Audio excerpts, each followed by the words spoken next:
कोई आम व्यक्ति नहीं था, बल्कि वो एक वर्दीधारी दरोगा था। 5 जनवरी की रात में वो गैंगरेप करता है और आज 10 जनवरी को उसके ऊपर 50,000 का इनाम घोषित किया जाता है। दोस्तों 5 दिन तक कानपुर पुलिस एक दरोगा को पकड़ नहीं पाई। सबसे बड़ी बात, अमित कुमार मौर्य जांच में पता चला कि घटना वाली रात अपने घर में मौजूद था, लेकिन इसके बाद भी पुलिस ने दबिश नहीं दी, उसको भागने का पूरा मौका दिया गया। एक बिटिया थाने में पहुंचती है, कहती है कि मेरे साथ गैंगरेप हुआ और नामजद शिकायत करती है, लेकिन उसको थाने से बाहर कर दिया जाता। क्यों?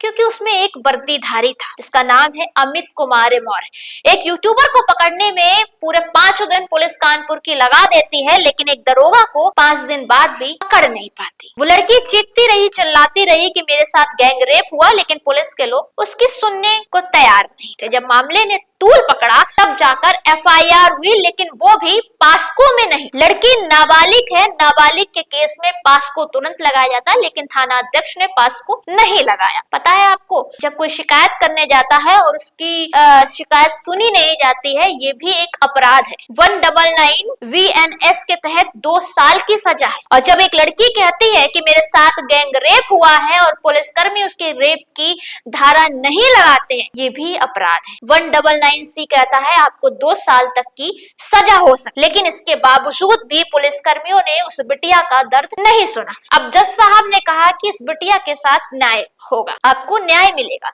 लेकिन सवाल है कि जिस वर्दीधारी के लोगों के पास वो न्याय की उम्मीद के लिए गई, जिस चौकी में वो गई थी, वहां तो उसकी सुनी नहीं गई, बल्कि वहां उसको भगा दिया गया। वहां उसको इंसाफ क्यों नहीं मिला, ये सवाल है। जिस वर्दी पर भरोसा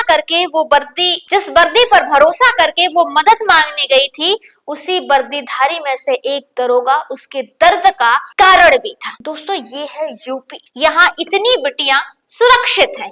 आप कह लीजिए कि हमारे प्रदेश में राम राज्य है, लेकिन यही राम राज्य है। आप कितना भी कह लीजिए बेटी बचाओ बेटी पढ़ाओ, लेकिन बेटियों की स्थिति इतनी निंदनीय हो गई है कि जब उनके साथ उत्पीड़न होता है तो कोई आवाज रहा, उनके लिए एफआईआर भी नहीं लिखी जाती, मामले को दबाने की कोशिश की जाती।